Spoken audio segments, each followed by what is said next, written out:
Today we're going to talk about uniaxial stress and its relationship to Mohr's circle. What you see here is a prismatic bar that is loaded in a tensile axial stress.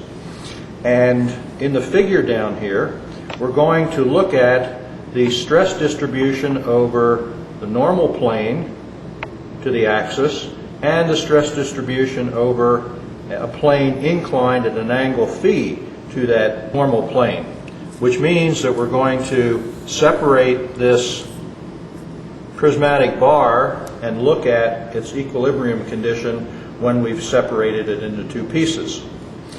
If we look at the cross-sectional area of that bar, we're going to call that capital A. The area over the inclined portion, that is the portion that is at an angle phi, will be given by A divided by the cosine of phi. And therefore, if we say there's a stress distribution S over this face, that stress distribution S will be given by the force distributed over that face divided by the area over that face. And therefore, if the stress over A, that is the normal face to the axial direction, is sigma x, which is P over A, the value for S per unit area is equal to sigma x cosine phi.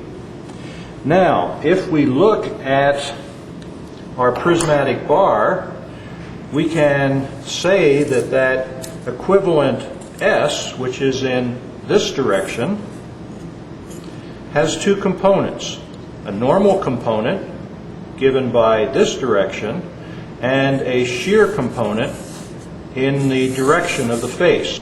We notice that this component, sigma sub x cosine phi, as this face goes from an angle of 0 degrees up to 90 degrees, the value of S goes from sigma sub x cosine 0, which is just sigma sub x in this direction, to a value in the normal direction, which would be equal to 0. And because there is no external force in the y direction, that component is indeed 0.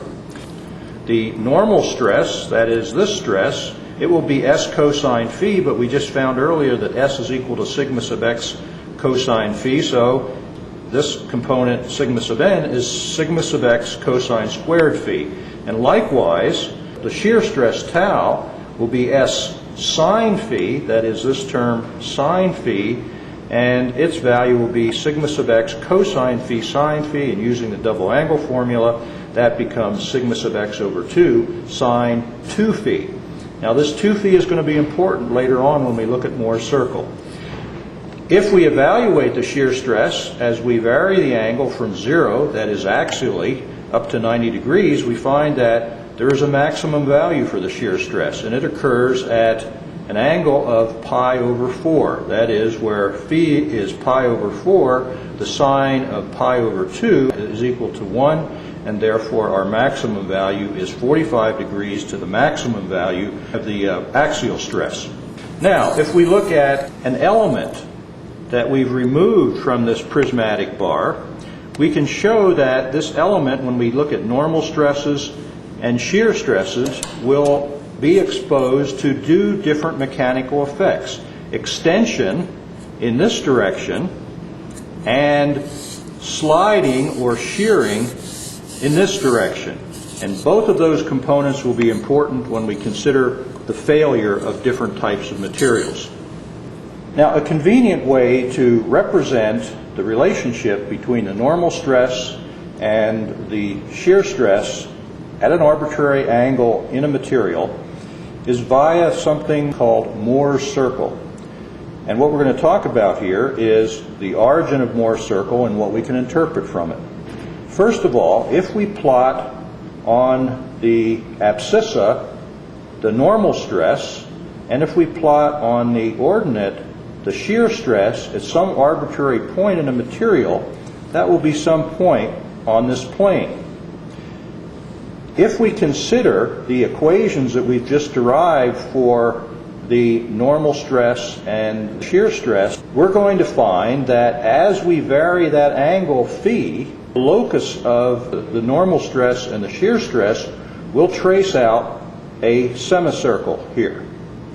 And it will go from 0 degrees to 2 phi, which would be 180 degrees.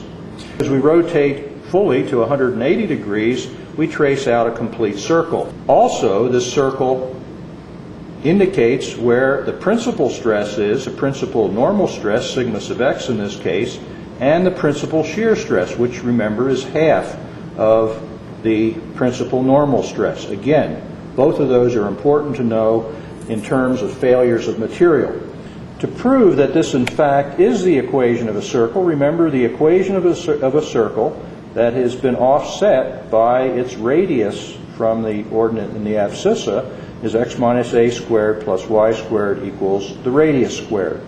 And if we substitute for x the normal stress, and if we substitute for y the shear stress, we can use those relationships that we had earlier to prove an identity indicating that indeed the locus of the points of sigma sub n and tau is a circle on the shear normal stress plane.